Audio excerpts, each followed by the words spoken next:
আপনি যদি দোয়ার মধ্যে বলেন ইয়া রহমান, সবাই বলেন ইয়া রহমান, ইয়া রহিম, ইয়া হাইয়্যু, ইয়া কাইয়্যুম, আল্লাহর চমৎকার নামগুলো ধরে ধরে যদি আল্লাহর কাছে ফরিয়াদ করেন, আল্লাহর নামগুলো ডাকেন, আপনার দোয়া মুহূর্তেই কবুল করবে কে?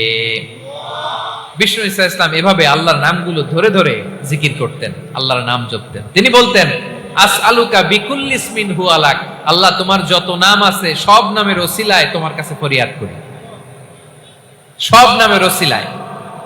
আনজালতাহু ফি কিতাবিক, যে নাম তুমি তোমার কিতাবে নাজিল করেছো। আও আল্লামতাহু আহাদাম মিন খালকিক, অথবা তোমার কোন সৃষ্টিকে তোমার নাম তুমি জানিয়েছো। আও ইস্তাসারতা বিহি ফি ইলমিল গায়বি ইনদাক, অথবা গায়েবের জ্ঞানে তুমি তোমার নিজের জন্য ওই নামগুলো সংরক্ষিত রেখে দিয়েছো। সব নামের ওসিলায় তোমার কাছে চাই। সুবহানাল্লাহ পড়েন। তার মানে আল্লাহ তোমার যে নামগুলো ওসিলায়ও চাই, যে নামগুলো আমরা জানি না সেগুলোর ওসিলায়ও চাই। আল্লাহর সব নাম আল্লাহ আমাদেরকে জানায় নাই, কিছু নাম জানিয়েছেন, কিছু নাম তিনি জানান নাই। সুবহানাল্লাহ বলেন। আল্লাহ তাআলা তার কিছু নাম কোরআনে উল্লেখ করেছেন, কিছু নাম স্পেশাল কিছু নবীদেরকে জানিয়েছেন, আর কাউকে জানান নাই। কিছু নাম তিনি কিয়ামতের দিন আমাদের সামনে প্রকাশ করবেন যে এটাও আমার একটা নাম, এটা তোমরা কেউ জানতা না। সুবহানাল্লাহ, সারপ্রাইজ হিসেবে আল্লাহ তাআলা রেখে দিয়েছেন, কেউ জানে না। কিয়ামতের দিন আল্লাহ তাআলা সেই নামগুলো জানাবেন।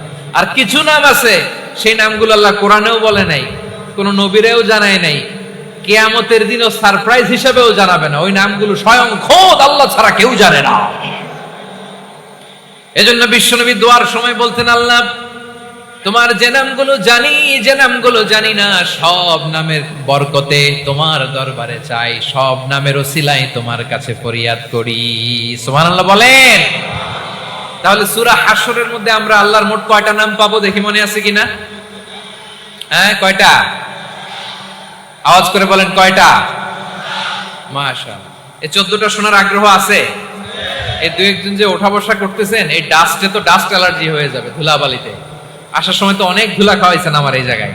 একটু শান্ত হয়ে বসেন, আমরা শান্ত হয়ে বসি, অল্প কিছু সময় কিছু কথা আলোকপাত করবো, তারপর আমরা বিদায় নিব। উঠবো না, কেউ দাঁড়াবো না, উঠবো না।